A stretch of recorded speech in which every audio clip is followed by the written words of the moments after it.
Hello everyone, it's another month of looking at viewer suggested cookbooks, and I've got a little bit of a doozy of a collection here. I thought we would look through all the cookbooks by Louise Henderson that I own. Now these aren't all of them. She had a very prolific career and actually wrote over 100 of these little cookbooks. Now, I would typify these as something you would have found in the 60s and 70s when you were on a road trip, particularly through the South, probably Gatlinburg, Sevierville, and that kind of place. And you would stop at a little tourist trap or a little shop, and they would probably have a ton of these. These are the types of little cookbooks that as a tourist you would have picked up and taken home and showed to everyone, or maybe even gifted them to people so that you can show everybody that you had been through the South on vacation and now you can cook like you're from the South. So let's go ahead and look at these. I decided to start with the one that it's my favorite title out of all of them.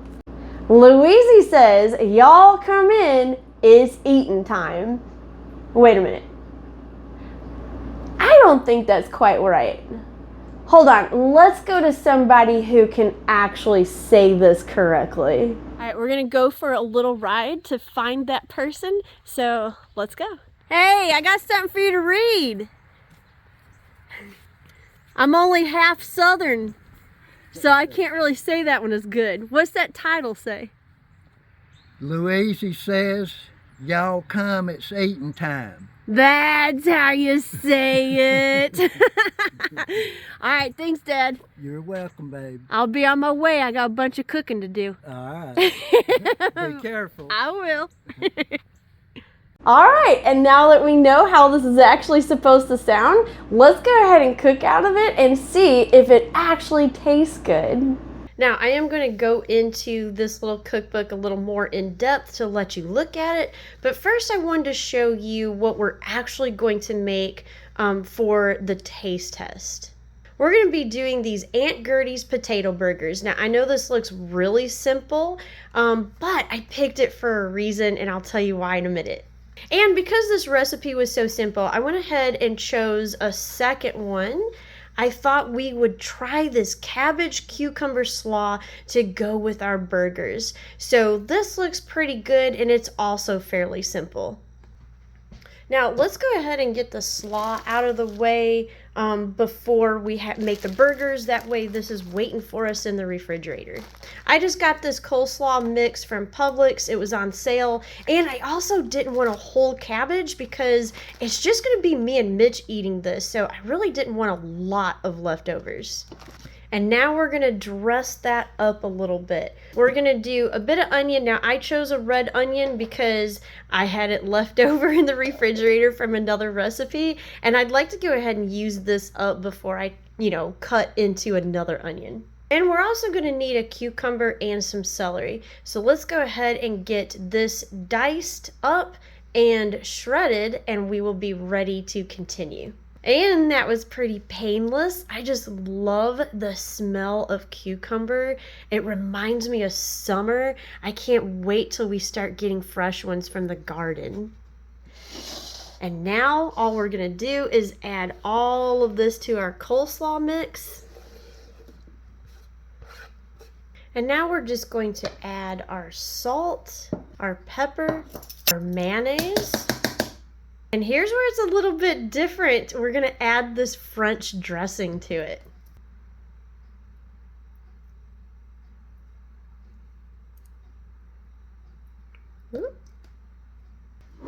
This is gonna get a good stir, and then this is done. I'll put it in the refrigerator, and we'll move on to our hamburgers.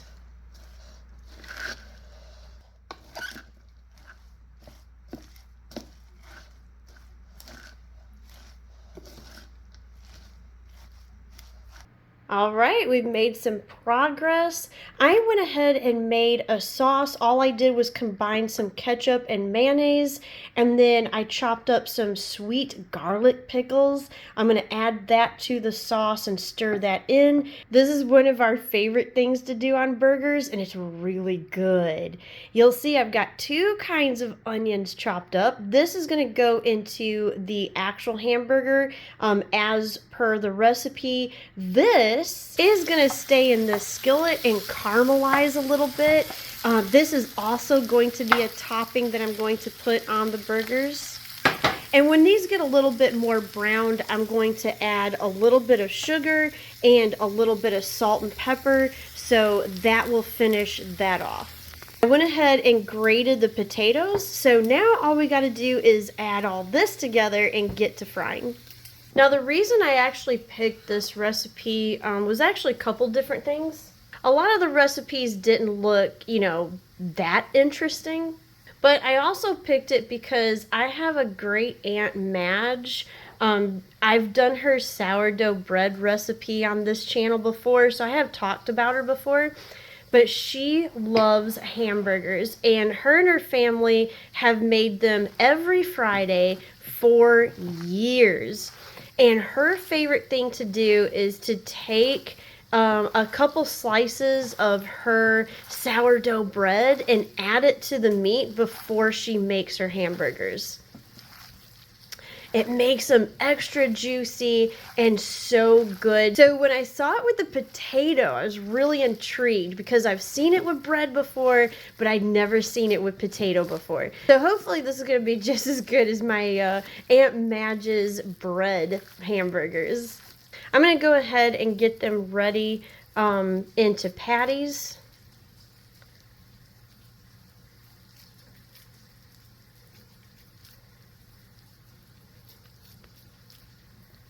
There we are, and now all we have to do is fry them up.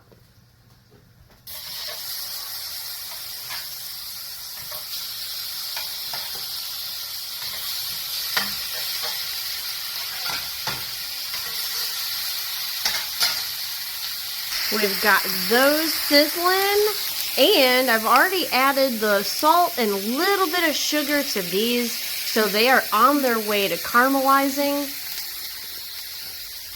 I've got the pickles and the mayonnaise and ketchup mix. I've got my gluten-free buns. I'm going to go ahead and toast them with a little bit of vegan butter. And I'm also going to add on the hamburgers this smoked Gouda, which is vegan, so it's lactose-free. These, I think, are going to be so good. All right, let's look over this little gem of a cookbook so you kind of know what you're getting into if you want to purchase it. It's actually got a pretty cute little illustration on the front. I actually really like this. And it's got a really nice illustration on the back also, which I think is really cute. On the inside, you'll see that mine is actually signed by the author. Now, this is the only one I bought that was actually signed. You'll see it was June 19th, 1971. And you see here you could buy a autographed copy for $1.25 by sending your money to this address. But I actually think it's really nice that Louise, instead of just signing her name, she actually personalized it and included the date that she signed it. So that's a really nice touch. Now, this cookbook is a compilation of things that were sent to her from women all throughout the Ozarks and the Appalachia area.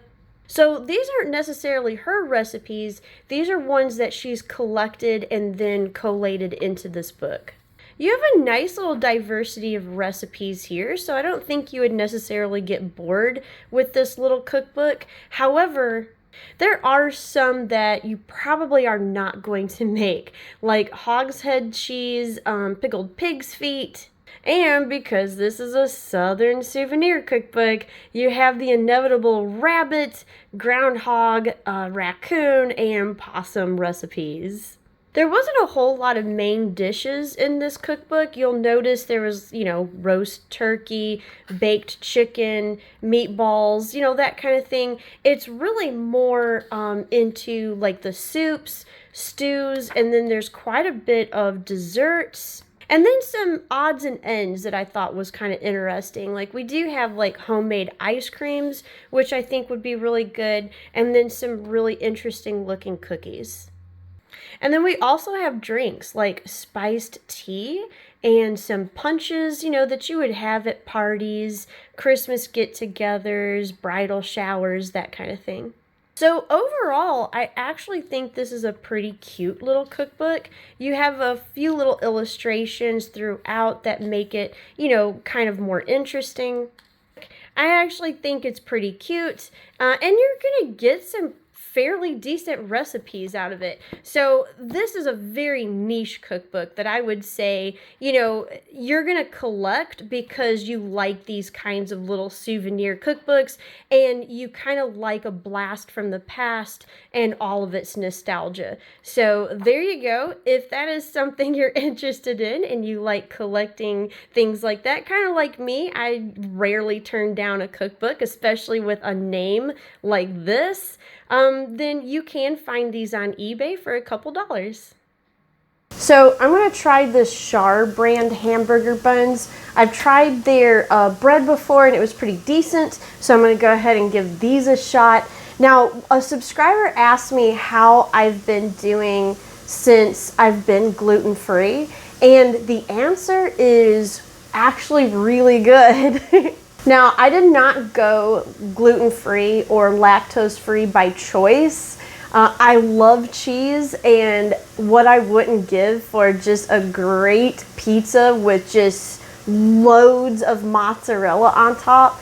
But after having had COVID, it actually made me lactose and gluten intolerant, which it actually did for quite a few people. Now, doctors, researchers are really not sure why that is yet, although there is a lot of research going into it so that they can better understand what causes that and how to help people.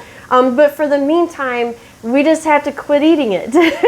I had tons and tons of issues from this, everything from migraines to weakness to fatigue, you name it, it was there. And that has, by a long shot, cleared up since I have removed those, you know, allergens out of my diet. And I'm actually just lucky that there are so much on the market now for lactose intolerant people, vegan people, gluten intolerant people. It's just a marvel of different products out there that we can enjoy. So it's not really been as much of a hardship as I thought it was going to be.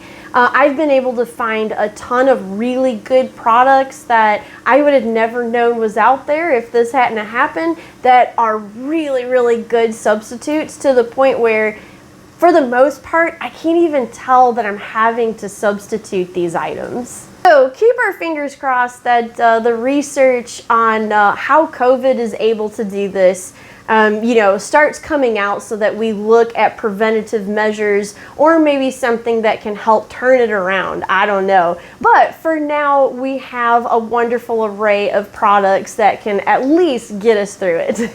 So let's go ahead, get these toasted up, and finish with these hamburgers and see if the hamburger buns are going to be just as good as the bread.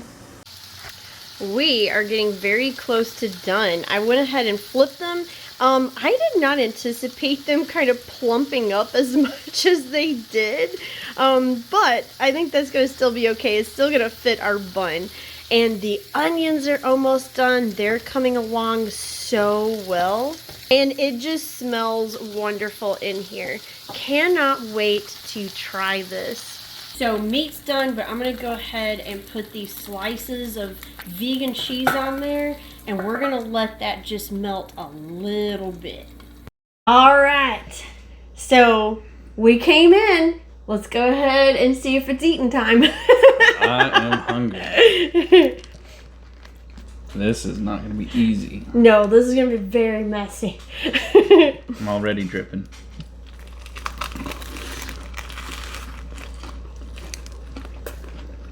That's good. That's a good burger. The potato I think actually does make it a little bit more juicy.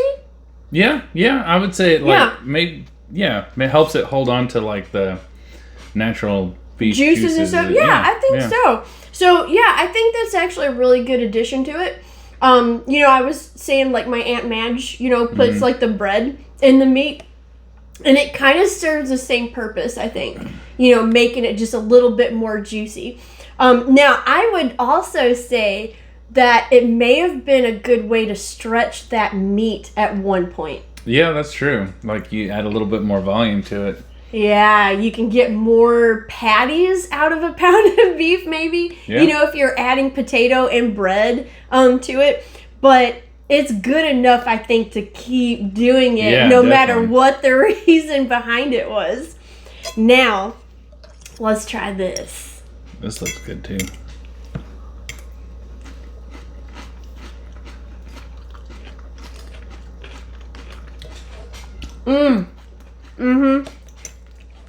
I think the addition of the French dressing is what did that. Yeah, definitely. It's just, and that little bit of cucumber in there too. Oh, it's just, all of that just pulled together really well. I would say this is a great dinner and a great pairing if you want to put this together, because you've got that real hot savoriness of the hamburger, and then you can have something kind of cool and kind of crunchy to kind of balance out that fat and, heat and stuff like that. A little bit sweet. Yeah, a little bit sweet. So, yeah, this works really well together. So, I would say that I'm surprised, but I'm actually not. And I'm going to say it's because I think this is a little bit different than some of the 60s and 70s souvenir booklets that we looked at before. This one actually was recipes that she would ask women to submit. So you're kind of getting that little bit of a church cookbook. Do you know what I mean? Yeah. Like, the community cookbooks kind of in a souvenir cookbook. So it kind of melds both worlds together in an interesting way. So there we go. We've got another really great dinner. We've been pulling some good dinners lately. So I'm really hoping that we keep along that track, because this is Louise month. We're going to be looking at all the cookbooks that I have from her. So we're going to keep hoping that maybe we pull out some other really good things out of her other cookbooks. So stay tuned for that. Hope you enjoyed watching this one. Hope you make one of the two recipes or both, because I think you're really going to like it. And thanks for watching. We'll see you later. Bye. And if you like historical cooking and unusual cookbooks, here's 2 more videos you might enjoy. And make sure to like and subscribe for more foodie adventures.